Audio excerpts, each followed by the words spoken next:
Dela writes, my MVVs, welcome. You were trusted. It is very wrong for you to, betray a hand of friendship the way it happened. I am not saying Kabiyesi has no right to marry as many wives as he wants to marry, but I am saying that some of the things that was done to Olori Naomi while she was in the palace of the Ooni of Ife was very bad and very, very sad. You were trusted, Omo Oye Accuses Ebony of, so many things after, that fallout with the friend. You do know that the friend fell out with her, and that friend of hers came and exposed that she was keeping some items belonging to Olori Naomi. Now, when this friend said all of those things, Omo Oye, they now came and they started analyzing the situation, and they said, yes, indeed, they are not going to intervene. That Ebony was trusted, but Ebony betrayed the hand of friendship that Queen Naomi extended to her. And they are not saying this because Kabiyesi married her. Kabiyesi has a right to marry any woman he wants to marry as long as the woman says yes. That's not what they are talking about. But they are talking about some of the things that, was done to Olori Naomi.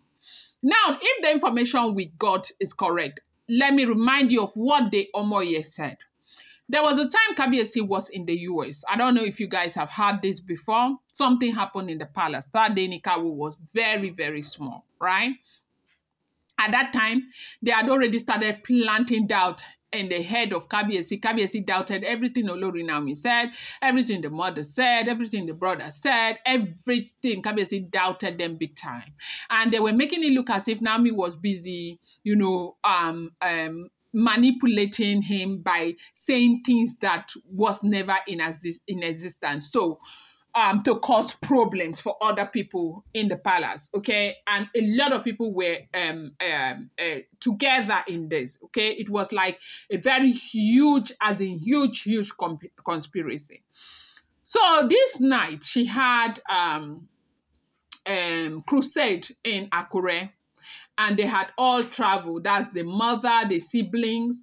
Tadenikawo was still very young. They went to Akure. Now, the crusade finished very, very late. They were supposed to sleep in Akure. But because of the event that Olori Naomi had the next day right in Ile-Ife, Naomi decided that they should come back to Ile-Ife. When they came back to Ile-Ife, they got to Ile-Ife at the, that rare hour of the morning. So they said during that time out, when Olori Naomi came back after that crusade, they came back at, these very early hours of the morning. They came back to the palace, only to find out that the Yeye Oluwa suit was locked. Naomi is a church girl. So going for a crusade meant she went with all her bodyguards, meant she went with all the girls living with her, meant she went with everybody she needed to have gone with. And so she went with everyone. Now they came back together. The Yeye Oluwa's suit was locked. They tried to open the main door. The door was shut. They tried and tried and tried. The door was shut. It was when, one of our bodyguards came to look at the door, and they said, no, this is not the key that was here. Apparently, the key had been changed. Naomi stood out. Excuse me. They said Naomi, the mother, everybody, they were there. And it was cold. She wrapped Tadenikawo. They were there. Waiting to see what they can do. When they confirmed that door had been locked, Naomi now reached out to the husband. Kabiyesi was in the US. Kabiyesi got very mad. Who the hell? What effrontery? Who's got the effrontery to do something like this? And for what? The man was so mad and asked Naomi to wait, that he was going to make some calls and call Olori Naomi back.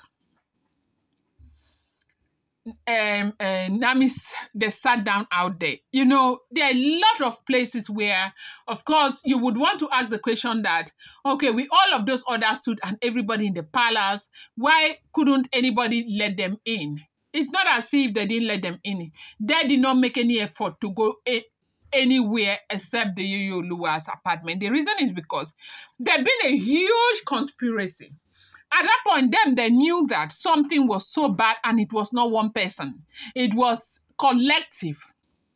As we are hearing, if the information is correct, Naomi waited and waited for another 1 hour, 2 hours. Kabiyesi did not call back. When Naomi found out, when Naomi waited and Naomi could not wait anymore, Naomi now called Kabiyesi. When she called Kabiyesi, she almost fainted. Kabiyesi started blasting her, that she's always, trying to make something that doesn't look like anything look like something. That the door was not locked, that the door just jammed. That this, that. She's trying to prove a point. The point is she's not able to prove any point. She's trying to cause problem in his family and everything. Instead of Kabiyesi to have called, somebody to go and open the door, but they say eventually they called somebody there in Ile-Ife to come that night to come and open. It's a security door. They came and they opened that door. And when that man opened the door, the man said, yes, indeed, the door was changed. That the key was changed. That somebody had come there to change the key. That yes, that he was not in Ile-Ife. That they made a call to him that they wanted to change a security door because he was the one who installed those doors. And because he was not in Ile-Ife, he gave them somebody to come and change the door. Yes, that the key was changed. Now, even though that information got to Olori Naomi, the mother, and everybody saw, and that man said, yes, the key was changed. When Kabiyesi came back, they went to go and call the same man. The man said, no, the key was not changed, the key jammed. And Naomi said to this man, how could you? You told us that this key was changed. You gave us detail of how they called somebody. You were not in Ile-Ife, you were in Lagos. You sent somebody to go and change the key. And all of a sudden, Kabiyesi came back. When you were supposed to tell Kabiyesi that the key was changed, you told Kabiyesi that the key was not changed, the key was jammed. So what happened was that they blamed Naomi for everything. So the conspiracy was very huge. It was against Olori Naomi, against her family and all of that. Now, this Omo Oye, they started with that event because it was a very big event. It was something that happened that people did not like. Everybody saw the conspiracy against this woman, Olori Naomi. Everybody saw that, something was pretty bad. People were ganging up so badly against Olori Naomi. Everybody saw, everybody knew. Omo Oye, right now, they started with that. They addressed Ebony that it was such a betrayal. Like, it was so bad that when you started that thing, one of the women, told Ebony that when you started that thing, I told you that you will get into trouble. That it might seem as if you're succeeding right now, but the time will come where they will get to know what you're doing and all of that. And that time has come. You want to bring us in.